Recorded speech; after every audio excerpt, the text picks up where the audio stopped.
Hello friends, welcome to my YouTube channel. आज का हमारा टॉपिक है बीएमडब्ल्यू यानी कि बायोमेडिकल वेस्ट मैनेजमेंट। इस टॉपिक में हम लोग पढ़ेंगे इसके डेफिनेशन के बारे में, फिर हम लोग इसका क्लासिफिकेशन देखेंगे, फिर सोर्सेज देखेंगे कि कहाँ कहाँ से ये हम लोग को मतलब बायोमेडिकल वेस्ट का सोर्स क्या है, यानी कहाँ कहाँ से वो आ रहा है। फिर है कि उसके कैटेगरीज़ के बारे में देखेंगे, फिर उसके जो कलर कोडिंग है उसको देखेंगे। ये सब बहुत इम्पॉर्टेंट है, एग्ज़ाम में हमेशा इससे क्वेश्चन आया करते हैं। ठीक है, तो हम लोग देखते हैं कि इसके इंट्रोडक्शन यानी ये क्या है। ठीक है, बीएमडब्ल्यू।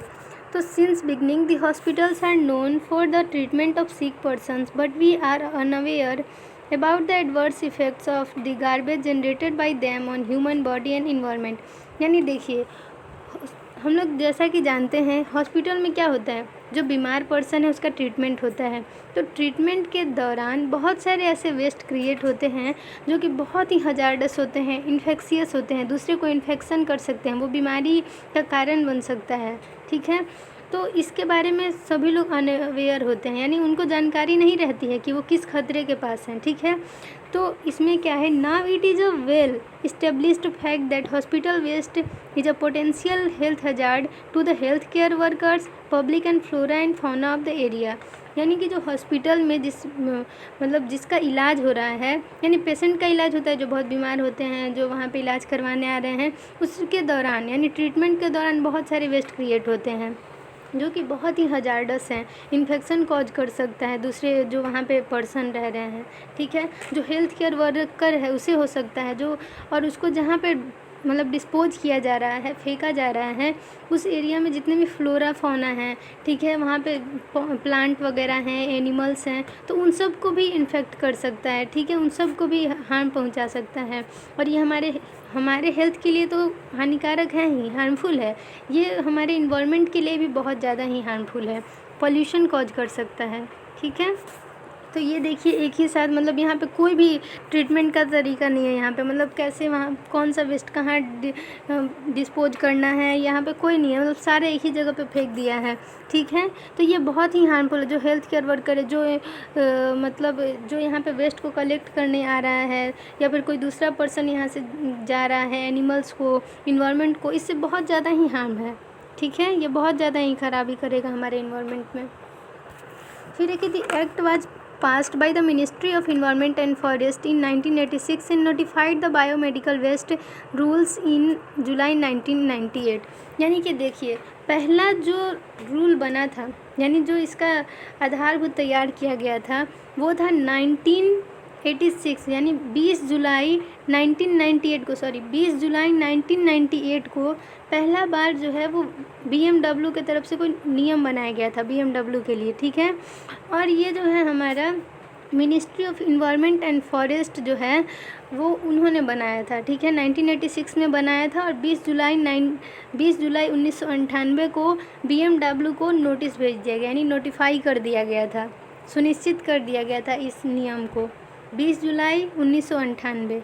ठीक है, तो इस रूल के अनुसार क्या है, according to the rules it is the duty of every occupier, a person who has the control over the institution, to take all steps to ensure that waste generated is handled without any adverse effect to human health and environment। बोल रहा है कि जैसे कोई भी institution है, ठीक है, कोई यूनिवर्सिटी है या कोई मेडिकल इंस्टीट्यूट है, तो वहाँ पे क्या होता है कि कोई ना कोई हेड होगा, सबसे ऊपर होगा। ठीक है, उसकी रिस्पॉन्सिबिलिटी होती है कि वो क्या करे, सबको वहाँ पे ट्रेनिंग दे, सबको उसके बारे में बताए, हैंडल कैसे करना है वेस्ट को, वो कितना उनके लिए हार्मफुल है, मतलब सारी जानकारी दे और अच्छे स्टेप्स ले ताकि सभी लोग सेफ़ रहें। ठीक है, उसके एडवर्स इफ़ेक्ट्स के बारे में बताएं हेल्थ केयर वर्कर को। ठीक है, और उसके बारे में बताएं कि वो कितना हमारे बॉडी के लिए हार्मफुल है और कितना हमारे इन्वायरमेंट के लिए हार्मफुल है। ठीक है, और इसमें क्या है कि और भी इसमें कुछ बातें हैं, जैसे कि 6 मार्च देखिए ये रूल बन गया। ठीक है, 20 जुलाई 1998 को ये रूल यहाँ पे सबको नोटिफाई कर दिया गया। ठीक है, इसके बाद क्या हुआ कि उसमें संशोधन किया गया। ठीक है, सुधार किया गया कब, 6 मार्च 2000 को पहला संशोधन किया गया, और जो दूसरा संशोधन था वो 17 सितंबर 2003 को किया गया। ठीक है, और इसके बाद क्या था कि जो फाइनल एक मतलब इसको नोटिफाई कर दिया गया फिर से लोगों को, वो था हमारा 28 मार्च 2016। 28 मार्च यानी 28 मार्च 2016 को ये सबको नोटिफाई कर दिया गया। नया जो भी रूल बनाया गया था, जो भी गाइडलाइंस आए हैं, उसके बारे में सबको फिर वहाँ पे ट्रेनिंग दी गई, बता दी गई कि कैसे क्या करना है, कहाँ पे क्या डिस्कार्ड करना है, कहाँ पे किस बिन में मतलब कैटेगरी बता दिया गया। फिर कौन से जो डस्टबिन हैं उनमें क्या डिस्पोज करना है, ये सारी जानकारियाँ दी गई। इसके बाद क्या है कि डेफिनेशन पे आते हैं, यानी हॉस्पिटल वेस्ट क्या होता है, बायोमेडिकल क्या वेस्ट क्या होता है। ठीक है, तो हॉस्पिटल वेस्ट में क्या होते हैं कि जितने भी वेस्ट हॉस्पिटल से आ रहे हैं, ठीक है, चाहे वो बायोलॉजिकल हो या फिर नॉन बायोलॉजिकल हो, वो हमारे हॉस्पिटल वेस्ट में आएंगे। बायोमेडिकल वेस्ट में क्या है कि जितने भी मेडिकल फील्ड से आ रहे हैं, यानी कि रिसर्च हो गया, ट्रेनिंग हो गया, या फिर किसी को वैक्सीन लगाया जा रहा है, इम्यूनाइजेशन हो रहा है, या फिर किसी का ट्रीटमेंट हो रहा है, डायग्नोस किया जा रहा है, उसे जांच किया जा रहा है, या फिर एनिमल का कोई रिसर्च वाला हो, या फिर कोई भी रिसर्च एक्टिविटी, यानी पूरे मेडिकल फील्ड से जो भी वेस्ट आ रहा है उसे हम लोग बायोमेडिकल वेस्ट कहेंगे। ठीक है, क्लियर है यहाँ तक। फिर हमारा कि इन्फेक्शियस वेस्ट क्या होता है, तो ये ऐसा वेस्ट होता है जो कि इतना मतलब सफिशिएंट अमाउंट में पैथोजन यानी माइक्रोब्स को कंटेन करेगा कि वो इन्फेक्शन कॉज कर सके, यानी किसी भी हेल्दी पर्सन को बीमार कर सके। ठीक है, ये क्या होता है, इट इज़ हजार्डस। एग्जाम्पल में है culture and stocks of infectious agent from laboratories, waste from surgery, waste originating from infectious patient. यानी देखिए, पहला कोई लैब में रिसर्च वगैरह चल रहा है या फिर किसी का डायग्नोसिस हो रहा है, ठीक है, तो वहाँ से भी कुछ वेस्ट आएंगे, इन्फेक्शन करने वाले एजेंट आएंगे। सर्जरी होता है, उस टाइम भी बहुत सारे वेस्ट क्रिएट होते हैं। ठीक है, एम्प्यूटेड पार्ट यानी कटा छोटा पार्ट ही हो गया बॉडी का, ब्लड हो गया, स्पंज वगैरह हो गए हैं, वो जो इंस्ट्रूमेंट हैं, या फिर अदर मतलब बहुत सारी चीज़ों का यूज होता है उसमें। ठीक है, फिर होता है कि जो इन्फेक्शियस पेशेंट है उससे भी बहुत सारे वेस्ट आते हैं, जैसे ये इंजेक्शन दिया गया तो सिरिंज आया, ठीक है, तो वैसे ही बहुत सारे वेस्ट आते हैं। उसके बाद है हमारा कि क्लासिफिकेशन में देखेंगे कि BMW को कैसे क्लासिफाई किया है, तो इसमें दो टाइप से क्लासिफाई किया है। पहला है नॉन हजार्डस और दूसरा है हजार्डस। जो नॉन हजार्डस होता है वो 75 to 90% होता है, और जो हजार्डस है वो 10 to 25% होगा। फिर है हमारा हजार्डस जो होता है वो दो टाइप का होता है, इन्फेक्शियस और अदर हजार्डस। ठीक है, नॉन इन्फेक्शियस भी कह सकते हैं। तो इन्फेक्शियस में नॉन शार्प्स आ गए, शार्प्स आ गए, प्लास्टिक डिस्पोजेबल्स आ गए, लिक्विड वेस्ट आ गए। ठीक है, इसका कितना होगा, 15 to 18% होगा। हजार्डस का इन्फेक्शियस जो होगा वो 15 to 18% होगा। ठीक है, अगर देखें तो। फिर अदर हजार्डस में कौन, रेडियो एक्टिव सब्सटेंस वेस्ट आ गए, डिस्कार्डेड ग्लास आ गए, प्रेशराइज्ड कंटेनर आ गए, जैसे सिलेंडर वगैरह होते हैं, गैसीय सिलेंडर ऑक्सीजन का, फिर बहुत सारे N2O का होता है, नाइट्रस ऑक्साइड का। केमिकल वेस्ट आ गए, केमिकल वगैरह हो गया, जैसे वो कोई भी मेडिसिन है, ठीक है, तो वो जो लिक्विड मेडिसिन होता है वो तो केमिकल ही होता है उसमें, या फिर बहुत सारे प्रोसेस में केमिकल निकला करते हैं। ठीक है, तो वो केमिकल वेस्ट हो गया। साइटोटॉक्सिक वेस्ट हो गया, जैसे केमोथेरेपी किसी का हो रहा है, कैंसर पेशेंट का, जिसको कैंसर हो गया है जिस पेशेंट को, तो केमो दिया जाता है उसे, केमोथेरेपी, तो उसके दौरान भी बहुत सारे वेस्ट निकलते हैं। इंसिनरेटर ऐश यानी कि इंसिनरेशन में जितने भी वेस्ट को बर्न किया जाता है, ठीक है, जैसे में इसमें क्या होता है कि एम्प्यूटेड पार्ट हो गया या फिर ये बैंडेज वगैरह हो गए, तो वो सबको तो यहीं पे बर्न किया जाता है और उसके वॉल्यूम को कम कर दिया जाता है। ठीक है, तो ये इंसिनरेटर ऐश हो गए, ये सब बहुत ही हजार्डस होते हैं। ठीक है, अब ये हो गया क्लासिफिकेशन। तो BMW को दो डिवाइड में बांटा है, पहले हजार्डस और नॉन हजार्डस। तो नॉन हजार्डस का जो है ये देखें तो परसेंटेज 75 to 90% है, हजार्डस का 10 to 25% है। फिर हजार्डस को भी दो में बांटा, इन्फेक्शियस, नॉन इन्फेक्शियस, यानी कि अदर हजार्डस। ये भी हजार्ड करेगा, लेकिन ये क्या होता है कि मतलब थोड़ा कम में है, यानी अदर हजार्डस में है। ठीक है, अब सोर्स देखेंगे कि BMW का सोर्स क्या है, यानी कहाँ कहाँ से ये जो बायोमेडिकल वेस्ट हैं वो क्रिएट होते हैं। तो हॉस्पिटल हो गया, नर्सिंग होम्स हो गए, क्लिनिक्स हो गया, मेडिकल लेबोरेटरीज हो गए, यानी लैब से निकलेगा, ब्लड बैंक्स हो गए, मॉर्चुरीज हो गए, यानी पोस्टमार्टम जहाँ होता है पोस्टमार्टम हाउस से। फिर ये हमारा जहाँ रिसर्च हो रहा है, ट्रेनिंग सेंटर्स हैं। फिर बायोटेक्नोलॉजी इंस्टीट्यूशन हो गया जहाँ पे प्रोडक्शन यूनिट हैं, एनिमल हाउसेज हैं। Such a waste can also be generated at home if health care is being provided there to a patient. यानी ऐसा भी होता है कि जब किसी पेशेंट को उसके घर पे ही उसको ट्रीट किया जा रहा है तो वहाँ से भी तो वेस्ट निकलेगा, तो वो उसमें इंजेक्शन निकल गया, ड्रेसिंग किया जा रहा है तो वो ड्रेसिंग मटेरियल निकल जाते हैं। ठीक है, अब हमारा आ गया कैटेगरी। इसमें ज़्यादा कुछ याद नहीं करना है, बस किस कैटेगरी में क्या है।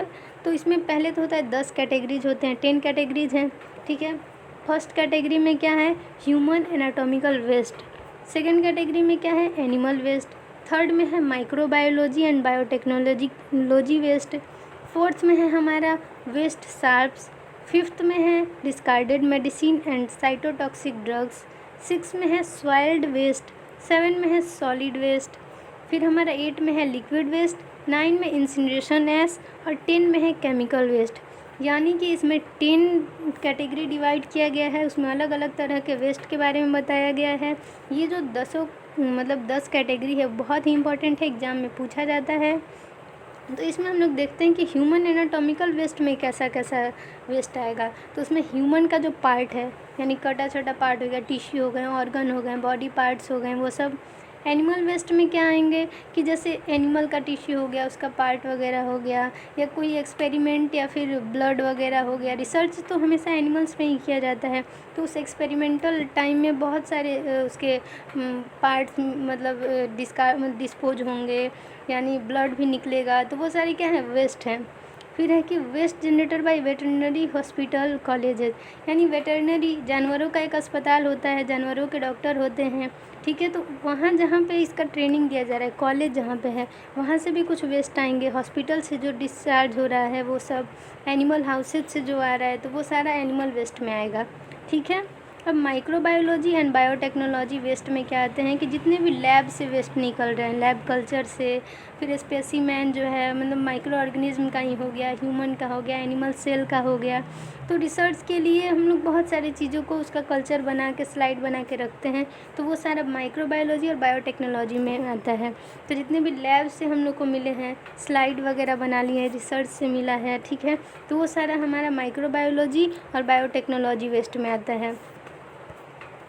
फिर है फोर्थ में हमारा कि वेस्ट शार्प्स, यानी नीडल हो गया, सिरिंज हो गया, स्कैल्पेल्स हो गए, ब्लेड्स हो गए, ग्लास हो गए। तो ये सब क्या होता है कि जो हमारा जो है वेन पंक्चर कर दे, यानी जहाँ चुभ जाए तो वहाँ कट लग जाए, ठीक है, ब्लड बहुत ज़्यादा निकलने लगे, तो ये सब क्या है, एकदम शार्प वेस्ट है। ठीक है, तो ये सब हम लोग जितने भी नुकीले चीज़ होते हैं वो सारे हम लोग वेस्ट शार्प यानी फोर्थ कैटेगरी में आते हैं। फिर फिफ्थ में क्या है कि discarded medicine and cytotoxic drugs, waste comprising of outdated, contaminated and discarded medicine, यानी कोई मेडिसिन हो गया, ख़त्म हो गया, उसको फेंक दिए, या फिर उसका एक्सपायर हो गया डेट, वो फेंक दिए, तो ये सब हमारा जो है वो कैटेगरी नंबर 5 में आएगा। फिर सिक्स्थ कैटेगरी में क्या आता है कि सॉइल्ड वेस्ट, यानी कि items contaminated with blood and body fluid including cotton dressings, soiled plaster cast, bleedings, other material contaminated with blood, यानी ऐसे आइटम जो कि ब्लड से कंटामिनेटेड है, बॉडी फ्लूइड है, ठीक है, वो बॉडी फ्लूइड कॉटन में लग गया तो क्या हो गया, वो भी सॉइल्ड वेस्टिंग हो जाएगा। ड्रेसिंग हो रहा है तो ड्रेसिंग का जितना भी मटेरियल है वो सब। फिर सॉइल्ड प्लास्टर कास्ट, यानी कि क्या होता है कि किसी को प्लास्टर लगा है तो वो प्लास्टर का जो वाइट होता है, प्लास्टर ऑफ पेरिस जो होता है, POP, उसको भी वहाँ से निकाल देते हैं। ठीक है, तो फिर weddings, other material contaminated with blood, मतलब जितना भी ब्लड से कंटामिनेटेड है वो सब हम लोग सॉइल्ड वेस्ट में डालेंगे, यानी 6th कैटेगरी में आएगा। फिर 7 कैटेगरी में क्या है कि सॉलिड वेस्ट आते हैं, जैसे waste generated from disposable items other than the waste sharps such as tubing, catheter, intravenous set, यानी IV सेट हो गया, कैथेटर हो गया, ट्यूब हो गया, तो ये सब जितने भी सॉलिड वेस्ट हैं वो सारा हमारा 7 कैटेगरी में जाएगा। फिर 8th कैटेगरी में हमारा आता है लिक्विड वेस्ट, यानी कि हम लोगों ने क्या किया कि जहाँ पे मतलब हॉस्पिटल ही है उसमें बहुत सारे रूम होते हैं, ओटी रूम हो गया, फिर बहुत सारे लैब होते हैं, तो उन सबको वॉश किया गया है, डिसइंफेक्टिंग एक्टिविटीज़ की गई है, तो वहाँ से जो भी लिक्विड निकला है तो उसे हम लोग 8th कैटेगरी में रखते हैं। और जो 9th कैटेगरी है उसमें इंसिनरेशन एस होता है, यानी कि बायोमेडिकल वेस्ट को हम लोग क्या करते हैं, जलाते हैं। ठीक है, जलाने के बाद जो भी राख आता है, एस आता है, उसे हम लोग 9th कैटेगरी में लेते हैं। ठीक है, 9th कैटेगरी में आता है वो। 10th कैटेगरी में हमारा आता है केमिकल वेस्ट, यानी chemical used in disinfection as insecticide ETC, यानी कार्बोलिक एसिड भी एक तरह का केमिकल ही है, क्योंकि उसको डिसइंफेक्शन में लिया जाता है। ठीक है, ओटी रूम ही हो गया, ठीक है, या फिर कहीं भी हम लोग को उसको डिसइंफेक्ट करना है या वॉश करना है, तो वो सारा जो भी है केमिकल वेस्ट में आएगा और वो 10th कैटेगरी में आएगा। तो इस तरह से ये 10 कैटेगरीज़ हैं जो कि बहुत ही इंपॉर्टेंट है। इसका ट्रीटमेंट लिखना उतना ज़रूरी नहीं है, लेकिन बता देते हैं कि कैसे कैसे इसका ट्रीटमेंट करते हैं। तो पहले कैटेगरी में जो भी ह्यूमन एनाटॉमिकल वेस्ट है उसका ट्रीटमेंट हम लोग इंसिनरेशन या फिर डीप ब्यूरियल से करेंगे। डीप ब्यूरियल में क्या होता है कि इसमें लगभग 2 मीटर तक का वो गड्ढा करते हैं, फिर 1 मीटर उसमें पूरा वेस्ट भर देते हैं, जो 50 सेंटीमीटर ऊपर फिर 2 मीटर किए तो 1 मीटर में कचरा भर दिए पूरा वेस्ट, फिर जो 1 मीटर बचा तो उसमें 50 सेंटीमीटर हम लोग लाइम से कवर कर देंगे, और फिर हम लोग एक कोई गैल्वेनाइज्ड आयरन या फिर कोई मेश जाली लेंगे और उससे उसे सिक्योर कर देंगे। ठीक है, अब दूसरे कैटेगरी का जो एनिमल वेस्ट है उसे भी इंसिनरेशन या डीप बरियल से हम लोग ट्रीट कर सकते हैं, डिस्पोज कर सकते हैं। जो थर्ड कैटेगरी है उसे भी इंसिनरेशन से कर सकते हैं। इंसिनरेशन में भी क्या होता है कि इंसिनरेटर में इसे बर्न किया जाता है, वो भी 870 डिग्री सेल्सियस से 1200 डिग्री सेल्सियस टेम्परेचर पे। फिर हमारा 4th कैटेगरी में आता है, तो उसका ट्रीटमेंट हम लोग करते हैं डिसइंफेक्शन से, यानी केमिकल ट्रीटमेंट हो गया या फिर ऑटोक्लेविंग या श्रेडिंग। श्रेडिंग में क्या होता है हमारा कि उसे छोटे जो भी शार्प्स हैं उसे छोटे छोटे पीस में कट कर दिया जाता है, उसके बाद उसे डिस्पोज किया जाता है। ऑटोक्लेविंग में क्या होता है कि steam under high pressure principle पे उसे ट्रीट किया जाता है। 121 डिग्री सेल्सियस टेम्परेचर है और प्रेशर होता है 15 पाउंड्स। ठीक है, और जो 5th कैटेगरी है उसमें हमारा आता है discarded medicine and cytotoxic drugs. इसे हम लोग ट्रीट करेंगे इंसिनरेशन के through. Destruction and drugs disposal in secure landfill, इसे भी लैंडफिल में हम लोग डिस्पोज कर देते हैं। ठीक है, फिर 6th कैटेगरी में जो सॉइल्ड वेस्ट है उसे भी इंसिनरेशन के थ्रू हम लोग ट्रीट करेंगे। 7th कैटेगरी में सॉलिड वेस्ट है, उसे हम लोग disinfection by chemical treatment, autoclaving, shredding, ये सब मैंने पहले बता चुका है। ठीक है, इसको याद कर लेना है कैसे ट्रीट करना है। फिर हमारा 8th कैटेगरी में आता है लिक्विड वेस्ट, उसे हम लोग ट्रीट करेंगे, केमिकल ट्रीटमेंट देंगे। ठीक है, disinfection by chemical treatment and discharge into drug, पहले उसे केमिकली ट्रीट कर दिए, उसके बाद फिर हम लोग उसे नाली में ड्रेन में डिस्चार्ज कर देंगे। फिर है 9th कैटेगरी में हमारा आता है इंसिनरेशन एस, इसे हम लोग लैंडफिल में डिस्पोज करते हैं। फिर हमारा आता है 10th कैटेगरी में केमिकल वेस्ट, उसको हम लोग कैसे करेंगे, तो chemicals used in disinfection as insecticide, इसमें हमारा केमिकल वेस्ट में ये सब आया, इसको हम लोग कैसे डिस्चार्ज करेंगे, तो chemical discharge into drains for liquids and secure landfill for solid, यानी क्या होता है कि हम लोग केमिकल डिस्चार्ज किए, ठीक है, इनटू ड्रेन, यानी ड्रेन्स में हम लोग लिक्विड को डिस्चार्ज कर दिए, फिर जो सॉलिड है उसे हम लोग लैंडफिल में डिस्पोज कर देते हैं।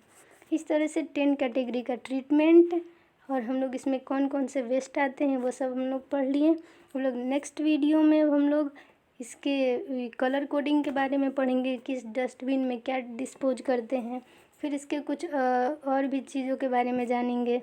ठीक है, थैंक यू टू ऑल।